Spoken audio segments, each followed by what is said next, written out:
Just a heads up, we're going to have a special guest on January 11th. We're going to have a representative from CASA coming out. That's court-appointed something or other. What? Court-appointed special advocate. Yes, and that is for minors that are going through the court system. Okay. But today we have Don Kelly, thank you. I was blanking on your last name.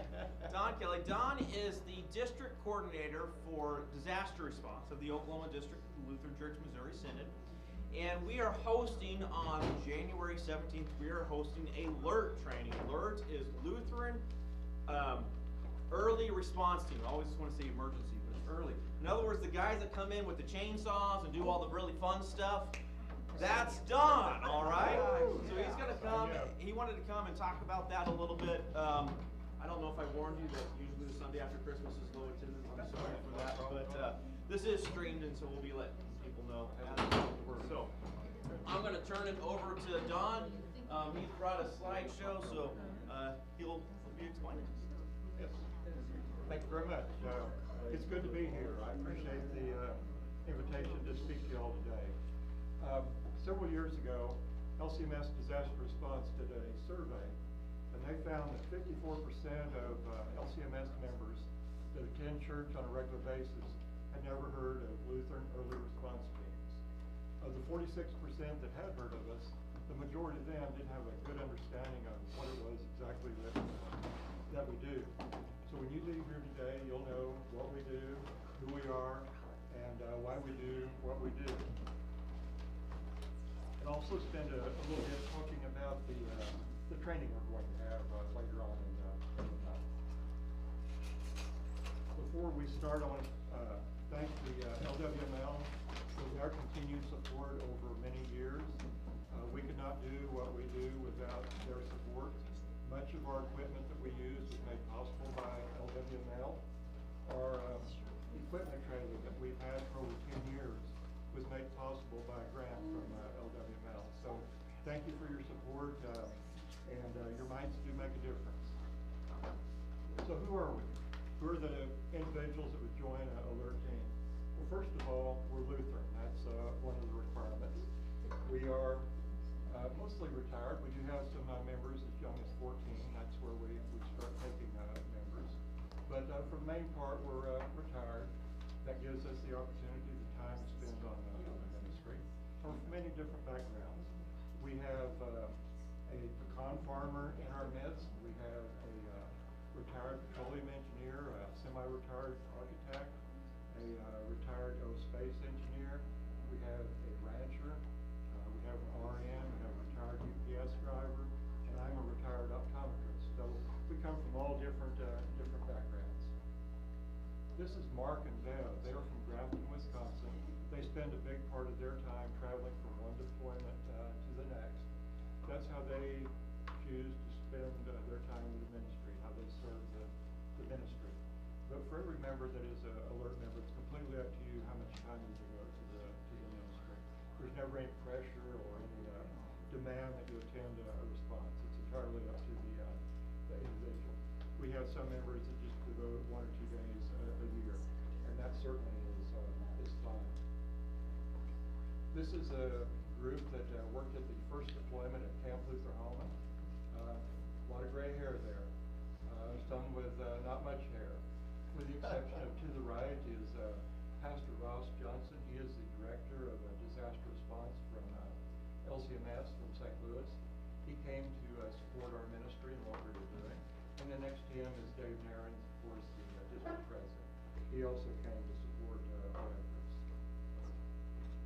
And we're not just men. At our last deployment at Camp Lutheran, a third of the responders were women. This is Kathy from Ponca City, First Lutheran up in Ponca City. Kathy is a chainsaw operator. She is also trained to operate our mini track loader that we acquired about a year ago. She's also a LERT basic class instructor. And we're not just chainsaws. In any deployment that we do, there's always an opportunity to work in communications. We need logistical support. We're always running out of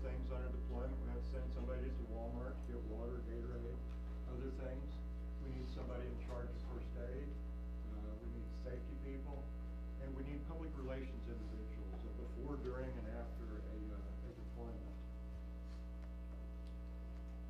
If you have experience as an educator, we can always use your help in talking to individuals and doing trainings.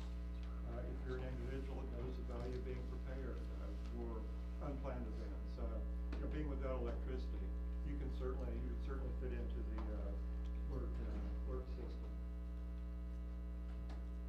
So why do we do what we do? That pretty much sums it up. We've all experienced God's love and mercy in our life in good times and in bad times. And experiencing that love kind of inspires us to share it with our neighbor. Not just in our thoughts and prayers, but also in our acts, in physical and visible and meaningful ways. There are so many verses in the Bible that refer to this, sharing the love of Christ with our neighbor. This is one of my favorites.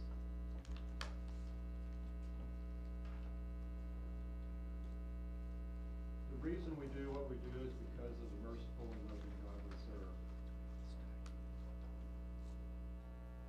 A LERT team makes it easy for congregations to serve their neighbor in difficult times.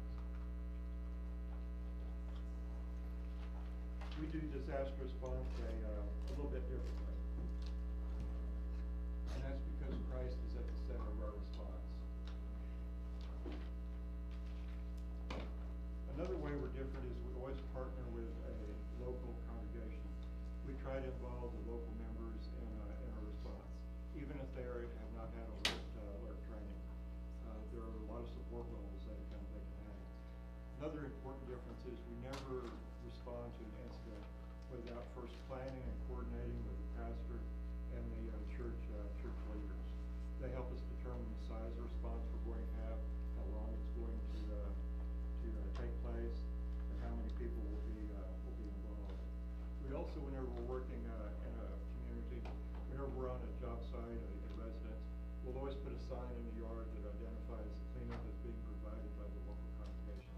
So the sign would say, this cleanup is provided by Christ Lutheran, Mustang, Oklahoma, and then it would give a telephone number down there. When we're talking to people and if they ask where we're from, we always say, we're working with Christ Lutheran over on Clear Spring Road in Mustang. So we always, the local congregation is the important thing.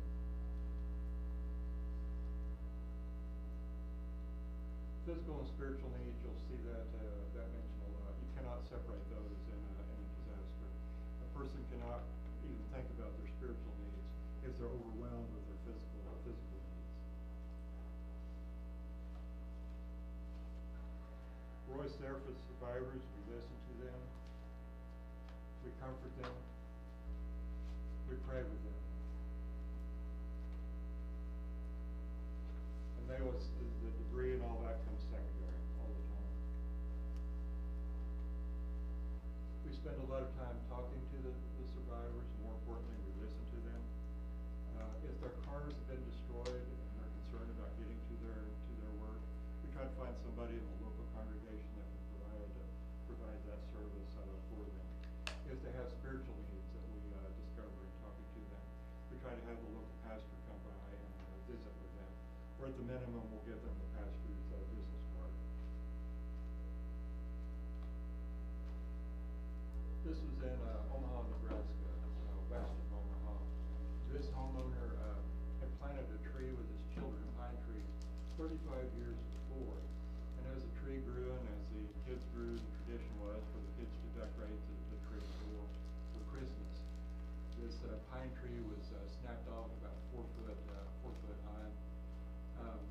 This man, his house was basically a slab with 2 walls standing, but he was so distraught about losing that tree because it still had meaning to him, because each year his adult children would return with grandchildren and they continued to decorate that tree for Christmas. He knew his house could be replaced with insurance, but this tree could not be replaced. So with his permission, we had one of our members cut a cross into the remaining stone. And he mentioned to us that their new tradition would be to place garland and ornaments on this cross every year. off at the ground and move on to the next job. But that's not what we do. We try to serve all needs of the people we serve. And there are things that, most of us, when we hear disaster, we think of chaos, we think of destruction all over the place. But for some people, a large brush pile, a debris pile in their backyard, city tells them it has to be removed or they're going to get fined. They don't have the means, money, or any other way to remove it. Ignoring you. No, that's quite all right. They don't have the means to remove it, and to them that's a disaster. Or a porch that needs repaired. Elderly people want to stay in their home. They don't want to have to move. They can't do the upkeep on their house. These are things that LERT teams do when there's not a big disaster going on. A roof that needs patching. Last year we moved a disabled vet to a new apartment. We call things like that mercy work. And mercy work is a term we use to describe projects that we do to help widows, disabled veterans, elderly, other disabled individuals that just cannot cope with the unplanned events that happen in everyday life. And these are usually not connected to any other event. They're just random events that happen. And they're usually 1 or 2 day responses. But even these, we involve the local congregation in as much as possible. This was in Tulsa. It was a weak tree and a strong wind, not a very strong thunderstorm, but enough wind out of the right direction that brought this tree down. There was no other tree damage in the neighborhood that we could see. This was a single mom. She supported her 3 kids and her mom, so there were 3 generations living in this house. They had 3 cars parked in the driveway, and all 3 were either destroyed or heavily damaged. I don't know if you've had any tree work done, but tree work is expensive. This would have cost this homeowner between $3,000 and $4,000 to remove, and she just didn't have the means to do that. So her pastor, new LERT team member, he called us, and we were there within a day. And over the Labor Day weekend, we spent 2 days on this. One reason was because we had to haul away our own debris. And a lot of times when there's a big disaster with trees down all over the city will remove the debris, but we had to remove our own debris here. So we were able to get this cleaned up for the lady. She was very appreciative. This was in Claremont. Lady's name was Debbie. She was a member of Redeemer Lutheran, lifelong member. She had this large, it was a hackberry tree that split. Most of it fell in her neighbor's yard, the canopy part. The trunk was still in her yard. When the tree fell, it crushed the fence separating the 2 properties. This was again another mercy work, and again we saw no other tree damage in my neighborhood. If you know hackberry trees have a tendency to split. They get rotten in the center and just don't last too long. And this tree was right up against her house. We spent a couple days on her property getting the debris removed and cut up. But the city did agree to remove her debris, so we didn't have to worry about that. This was a concerted effort between many Lutheran groups. This is Persis, the LCC comfort dog from the northeastern part of the state. He came to help out and to comfort her.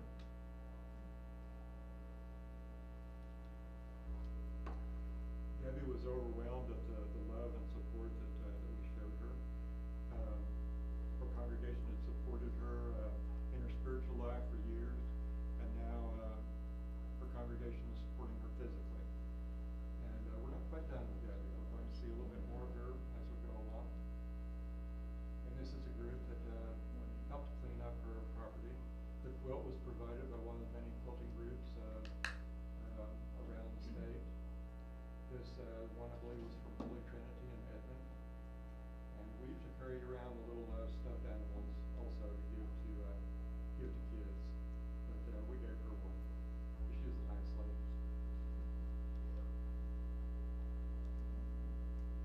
this is another example of listening and talking to Debbie. Debbie was a disabled widow. I think I mentioned that.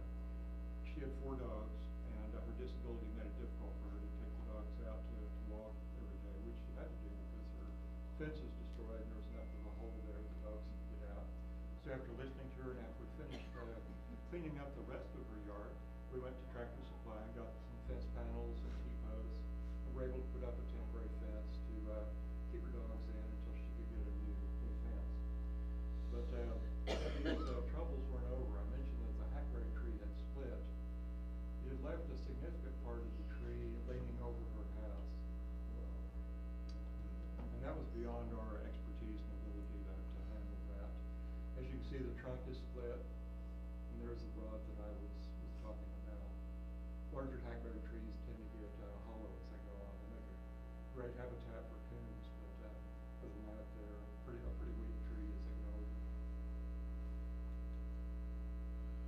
So Pastor Honeycutt, the pastor of the congregation there, his congregation is very active, which we want when we respond.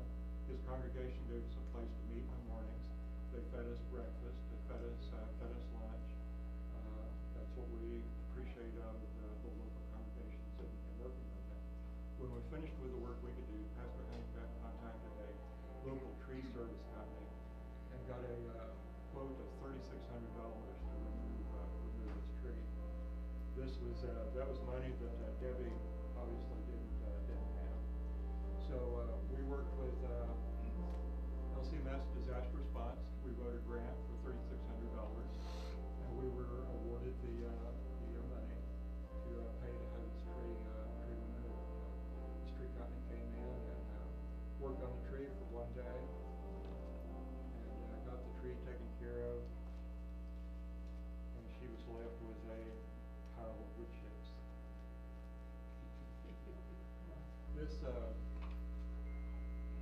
The work we did with Debbie was such a good example of all of LCMS ministries working together.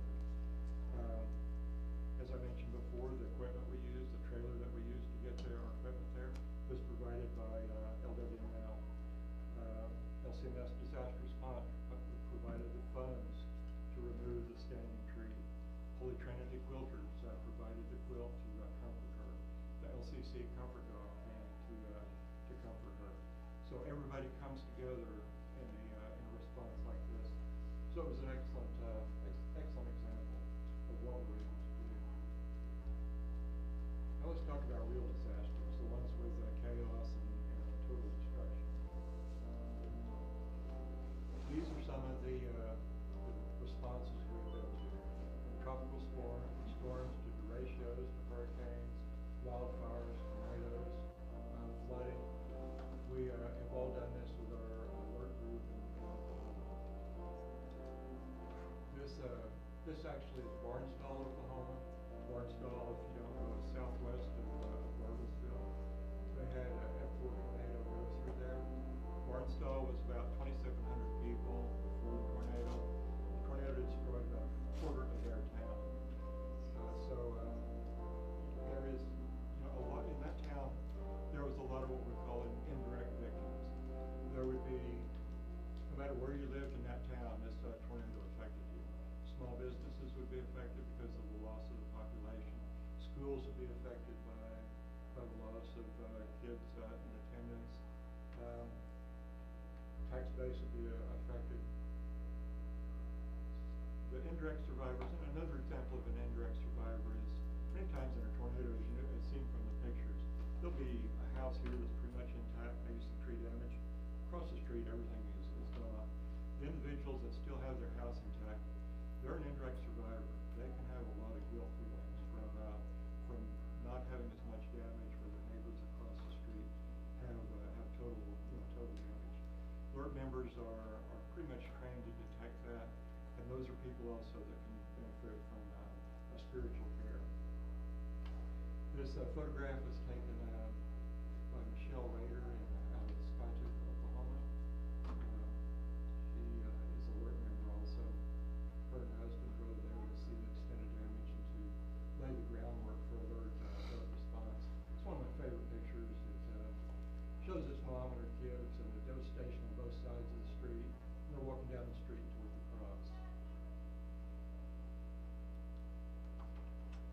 is also Barnesville, Oklahoma.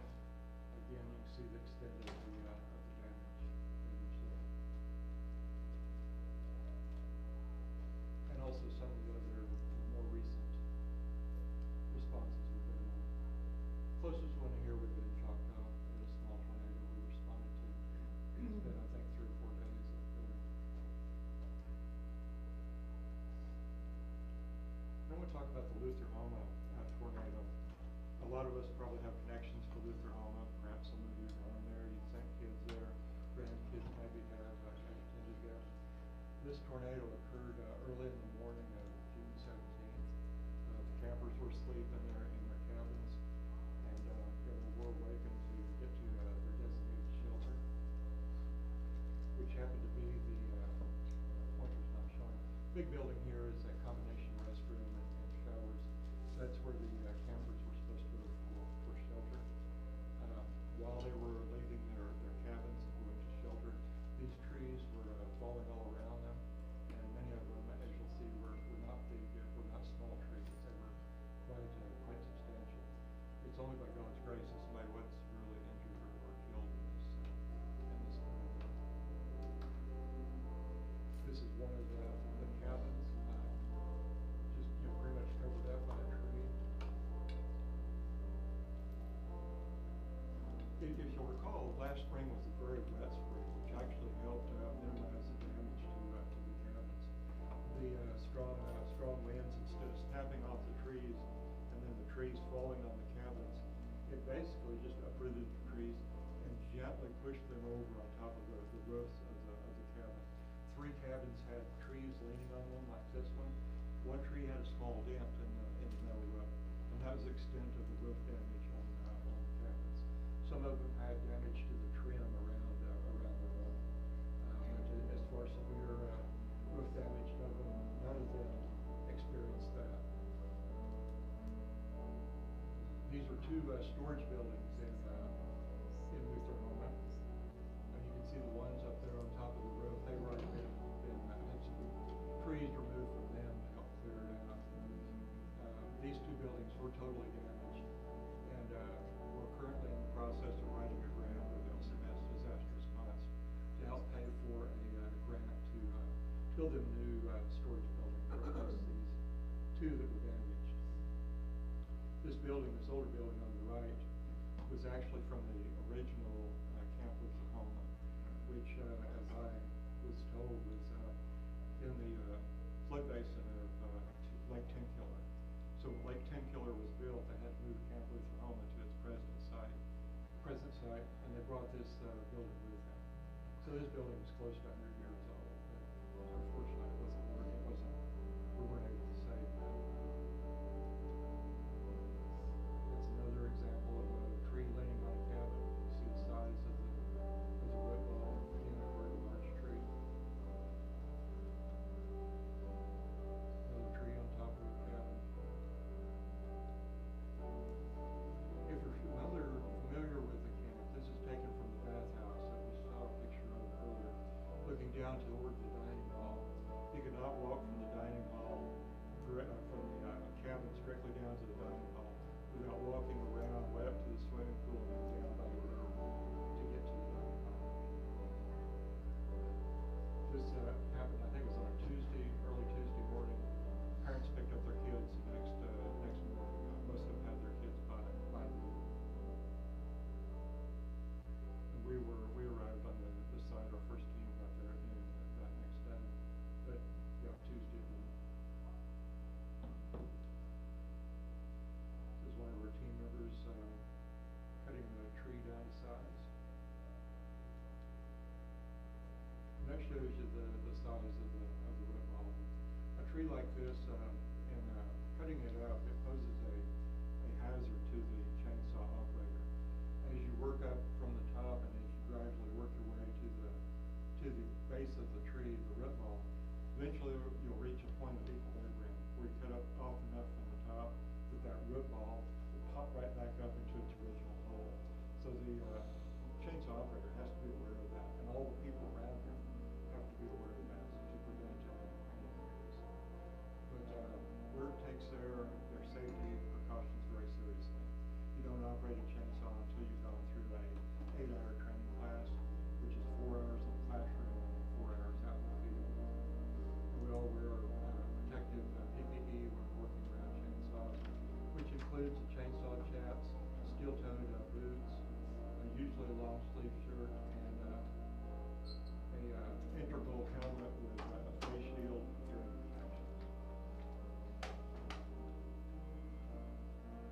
group of fantastic kids, the camp counselors that stayed on site to help us clean up.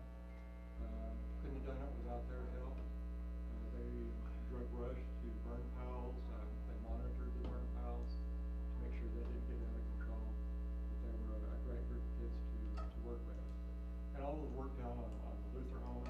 We had a lot of members of the community coming from all over the state, non-LERT trained individuals that worked on their own to help clean up Lutheran home. We had one individual that brought a large track hoe with a thumb on it that was great to move large logs into the burning pile without us having to cut them out. Lutheran Home was closed for a week and a half? 1 week. Well, they sent home campers that week and then the next week, so. We sent home campers on Tuesday, and they accepted their next campers on Sunday. Okay. So, Our kids were in that group that came the next week. All right. Yeah. and, when we first got there, the camp directors thought they would have to be closed multiple weeks because of the damage. And we were able to get it cleaned up. This is, right before we're ready to leave. Everything's cleaned up, ready to accept the next campers. We worked right in the central part of Camp Lutheran Home. We had a second deployment that I'll talk about here in a minute. That we worked down in the wooded area of the camp. This is one of our chainsaw operator members. This is Denny. He's from Skytook. This is one of the trees that was leaned over, and it popped right back up into its position. I'm going to zip through this quick so you can see what Denny's doing.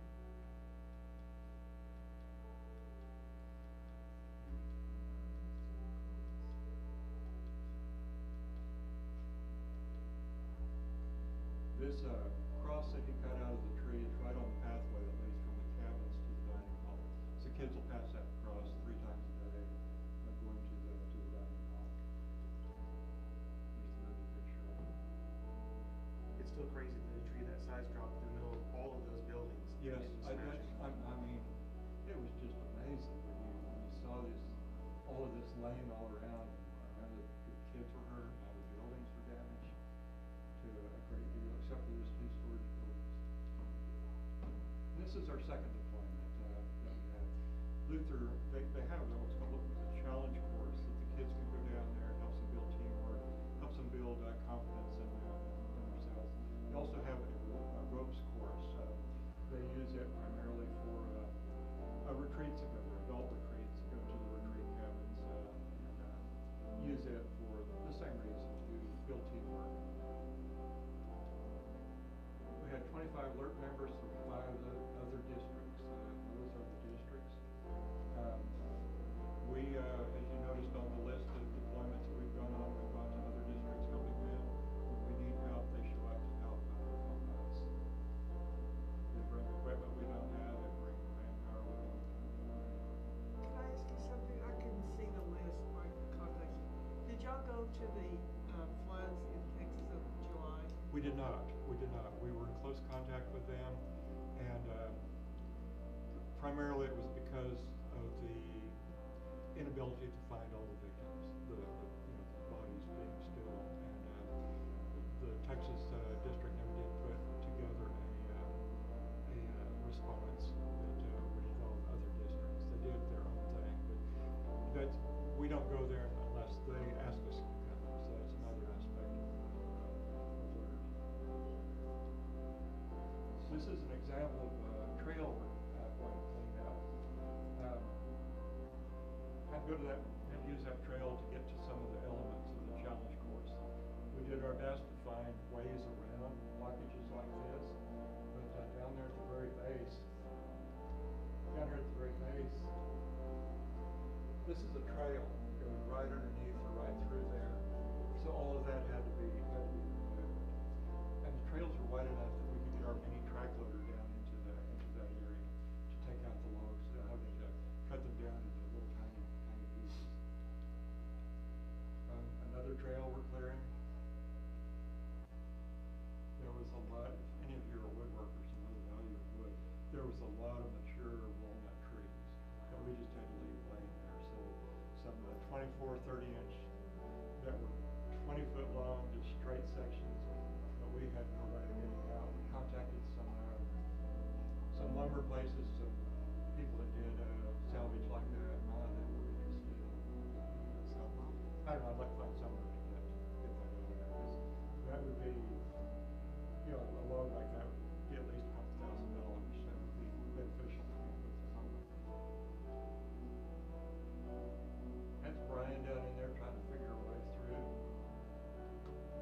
And bringing a team to try to figure out how to get through there. I think you finally figured it out.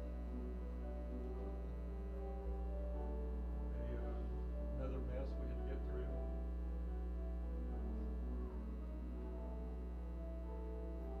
Now here's how you can help. This is kind of stepwise. If you do nothing else, pray for the victims of disasters. Pray for the LERT teams that are working pretty much every day of the year in the United States. If you remember Hurricane Helene, and I think it was September of '24 at the eastern part of the country. Since that hurricane hit, we've had LERT teams working there ever since. They're still there.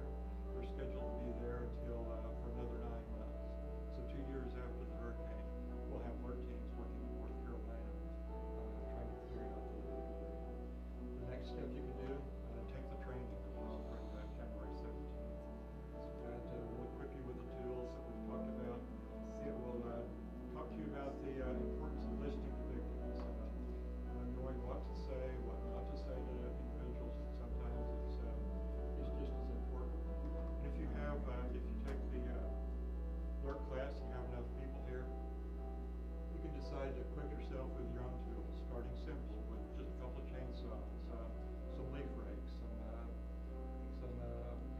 other small items that you can help individuals in your neighborhood that need mercy work, and then you're able to help whenever there is a deployment in your area. And then if you have equipped yourself, you can respond whenever there is a need. LERT is set up that if you take the class on the 17th, you'll receive an email anytime there's a deployment in Oklahoma or in rapid response in Oklahoma, including trainings like the chainsaw training.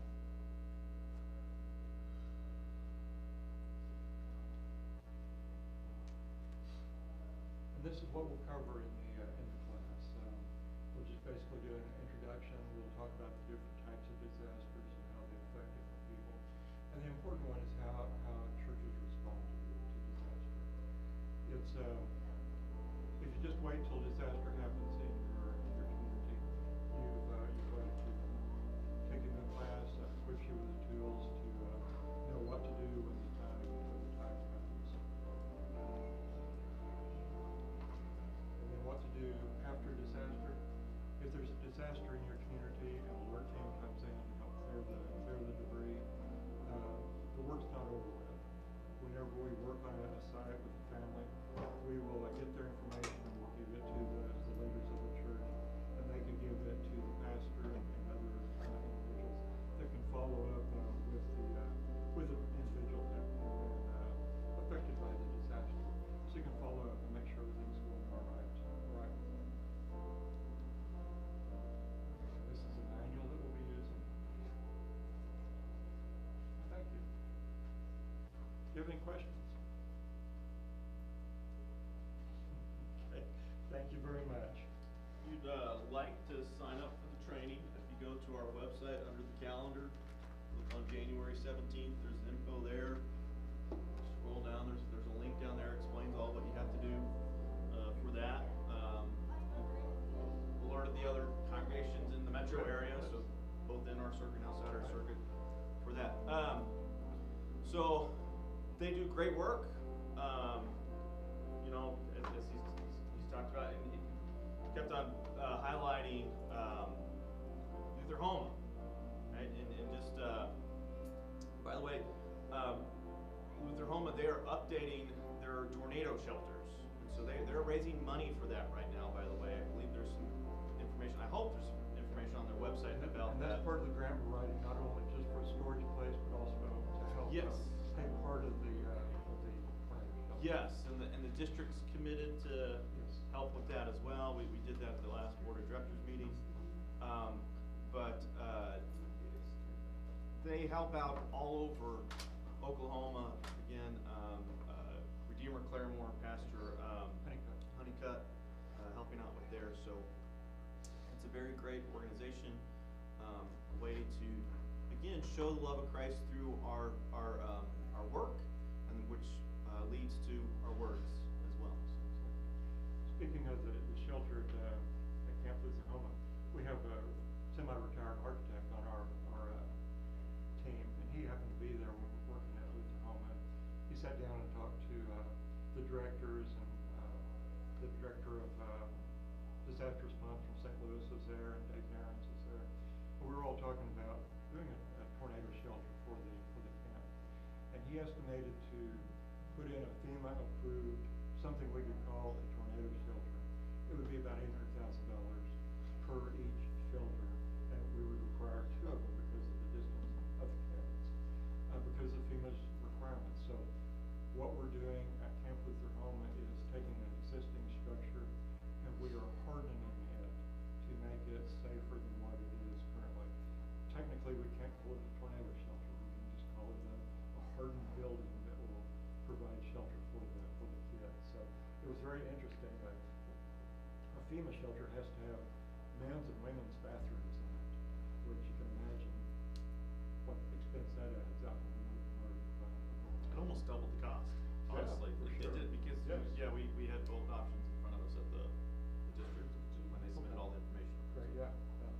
Why would you need bathrooms in a tornado shelter that you're not Because gonna be there very long? depending on how long you have to be in there, people have to go to the restroom. And then there It's are, just like people that get buried under buildings that can't get out for days. This is one of the lessons learned from like Katrina with the Mercedes dome. Yeah. there's a certain square footage you have to allow for each individual. I think it's like 6 square foot per every individual, so you have to have a big thing to. It's just like anymore when they're digging through some of the buildings, it took them 2 to 3 days to get to the people. One other thing I did not mention, we need help in our LERT teams. We have all of even the responses that were a long ways away from Oklahoma, the Oklahoma responses. We've done about a dozen mercy works in Oklahoma. We're very short of helpers, especially in the central metro area. We have what I would call about 27 active members.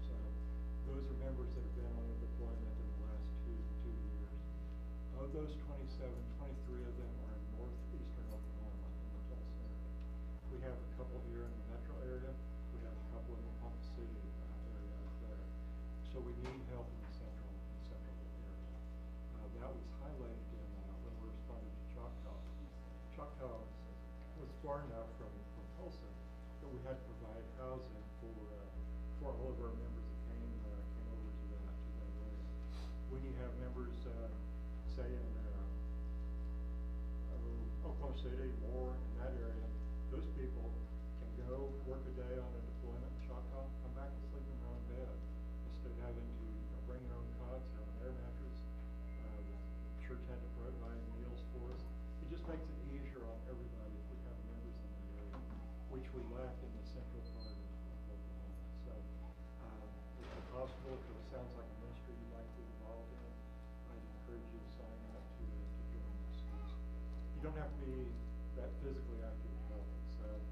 Even like at a deployment, somebody has to register those people when they show up. You have to have somebody at the desk looking up their name, making sure they're registered, work through all the paperwork that's involved. It doesn't take much of anybody to do that. But you can't really do that effectively unless you've gone through the training and see what the ministry is totally about. If you can't be a worker bee Sure. helping, Yes.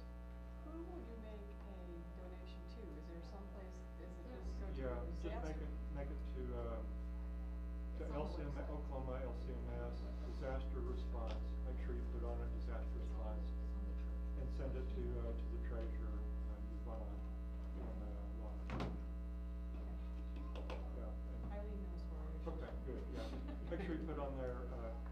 calling the district disaster response, or LERT teams, LERT But teams. in the memo line, Exactly. disaster response or Exactly. alert teams or something like that. So. Do you know, is, in the future, is anything been said, the LWML, to give a future grant, mission grant to What type of this? grant? A mission grant to you guys, the LWML, because we're all three involved in LWML. Great, and I appreciate your, I mean- we apply for grants pretty much every year, and we get awarded, small grants, sometimes, less than $1,000, sometimes around $5,000. So we could do one from here, Sure, yeah. for just our church. You can, yeah.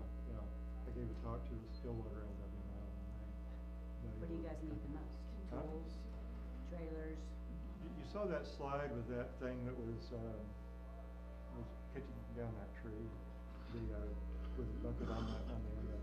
Usually those are attached to trucks or some big thing. That piece of equipment is called a spider lift. It collapses down into a package, 38 inches wide, 7 foot tall, 13 foot long. We can drive that through a backyard gate without taking down a fence. That's our next goal. Every little bit. Is a spider? Spider lift. Spider. SPYDER. It's just a generic term for it. It's going to take us a couple of months to raise, a couple of years to raise the money. They, before tariffs, were $104,000. So it's not a cheap piece of equipment, but any equipment that we buy, LCMS disaster response usually pays sometimes as much as 40 or 50% of it. So we'd be looking at, around $50,000, which is a lot more doable than $104,000. But the big thing that we have a problem with is leaving what we call hangars up in trees. We'll take down everything we can reach on the ground level, everything we can throw a rope over. But a lot of times there will be large broken things left up in that. Those are hazards. And if we had a spider lift, we could remove those. If you know Greg Abbott, the governor of Texas, he's in a wheelchair because he was out jogging and a hanger fell down on him while he was jogging and paralyzed him from that. So it's a big concern of ours leaving. We warn the homeowner. We tell them they need to get it taken care of. We try to flag it off so people don't get underneath it, but we never know. We pray that nothing happens. Just a FYI, on the website, the link to lcms-lert.org, for some reason it doesn't work. I don't know why. So if you just do lcms-lert.org, that works. Again, I don't know why the link just gives you a spinning wheel. And Never you looked first, at age or something. there's a tab up here that says sign up. So you first have to sign up to be a member, which asks you, what Lutheran church you belong to, and some other questions. And you first sign up, you give a password, make sure you write the password down. And then once you sign up, then you have to then go to trainings and deployment. There'll be a tab over here. And you click on the trainings, and then that'll take you down. You'll scroll down to see everything going on all over all the districts, and you'll find the Mustang listed there. And click on that, and I'll show you how to sign up for it. It's pretty simple. One thing I did not mention is when you sign up for a deployment. Say, for example, you've taken the LERT class, a deployment comes up, there's been an incident somewhere in Oklahoma, you want to sign up. The first time you sign up, you have to pass a background check. So they'll direct you to a site where you fill it in to take a background check. You'll fill that all in. Sometimes you have to wait a long time for that background check to pass. Kind of depends on your name, depends on how many times you've moved, a lot of different things. The moral of that is don't wait till the last minute to sign up for deployment if it's the first time you've done that. Because like I said, it takes a while to do that. My son-in-law, his name is Robert Davis. Robert Davis is an assistant district attorney up in K County. He signed up 5 days ahead of time. He had moved from Colorado here to my area. I had to stay at my house for 6 months while they were waiting for their house. Then they moved from my place to their new place. So he had 3 address changes in 6 months period of time. Plus having a name, Robert Davis. He signed up 5 days ahead of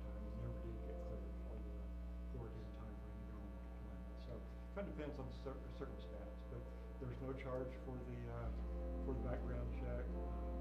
That background check has to be reviewed every year, and you'll be notified when it's time to overtime.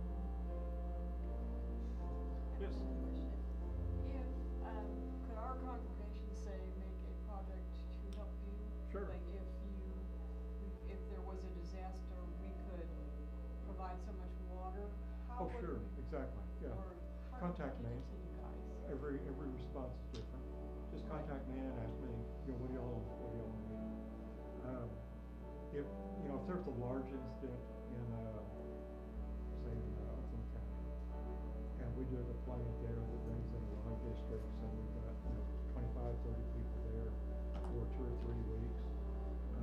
Usually the host church provides meals, 3 meals a day for, how many days for 25 people.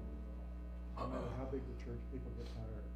So that church would love having another church come in and, provide meals, 1, 2, 3, maybe 4 days. So Does that would be- everybody involved in those have to be trained?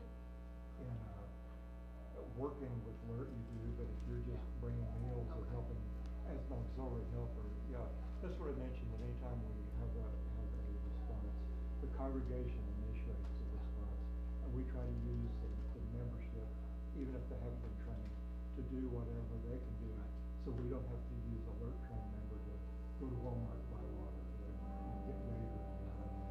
We don't even need, a lot of help doing different things.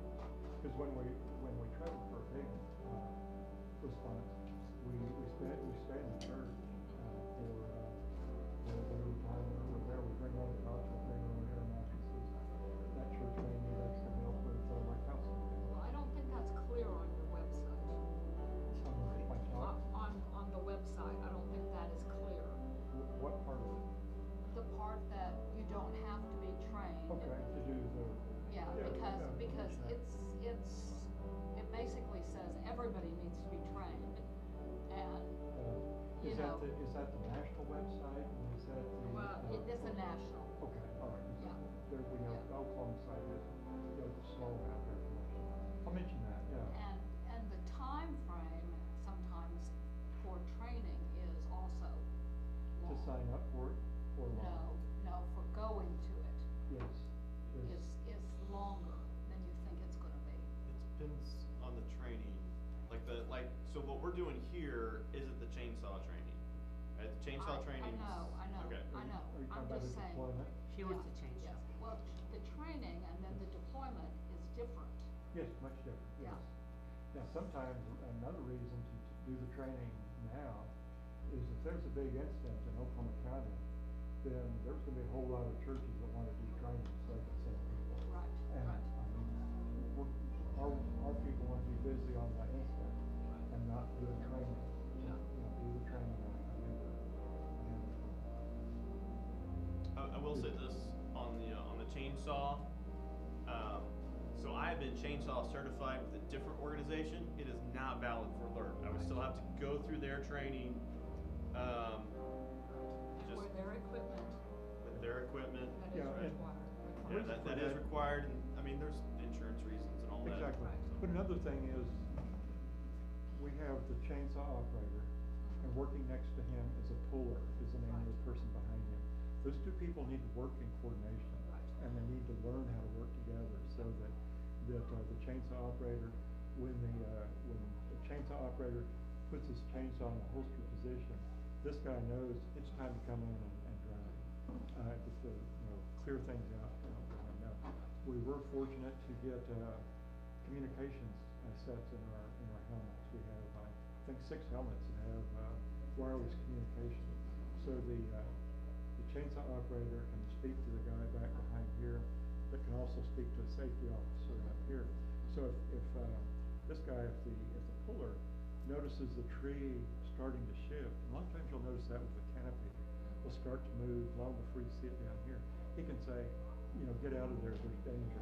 And the guy, it's just a lot easier, a better way to use this. So, the other thing that the background checks are also not transferable.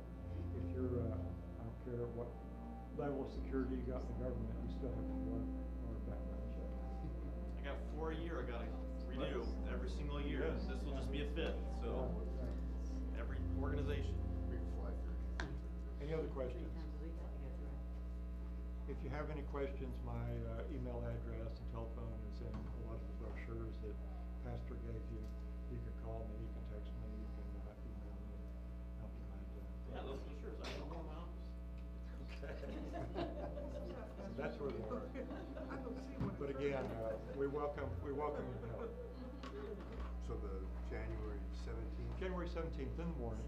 It's Nine. here? Yes, it's here. Okay. The training is here at the same room, I assume, and it'll take from 9 a.m. to noon. So we'll probably have some pastries and that, coffee. So if you like coffee and pastries, come for that I reason. love that pastry.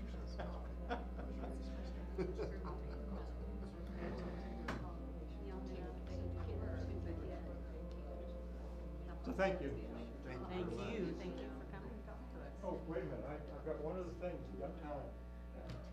Hang on, I forgot this.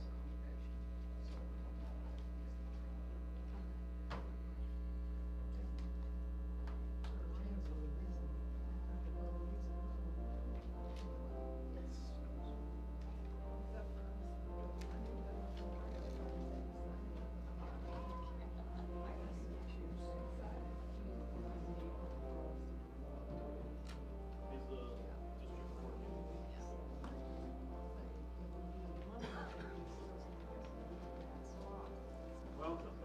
Thank you for your interest in the LERT program. Since Hurricane Katrina devastated the Gulf Coast in 2005, the LCMS has intentionally worked in a coordinated and collaborative way.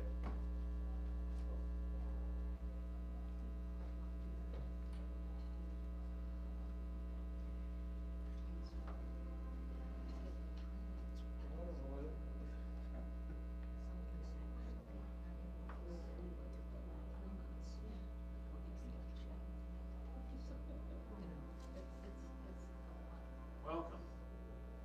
Well, I'm sorry. He's trying to, if you go to the slideshow and tell it to play, it'll start the first one and you can activate it.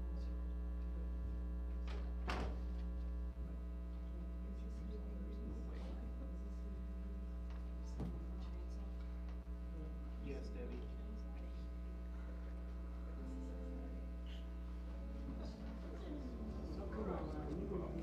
Welcome. Thank you for your interest. I could ask for a screwdriver. Well, I'm sorry.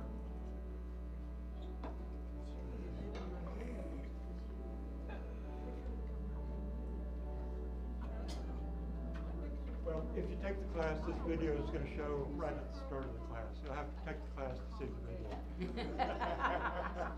Did that on purpose. That's a way to get us Rick. there, right? Come on.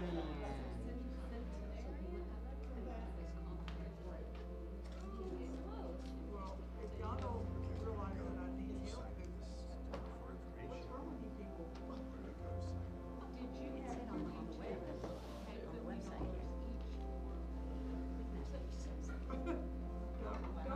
Okay, to sign up for the class, Yes.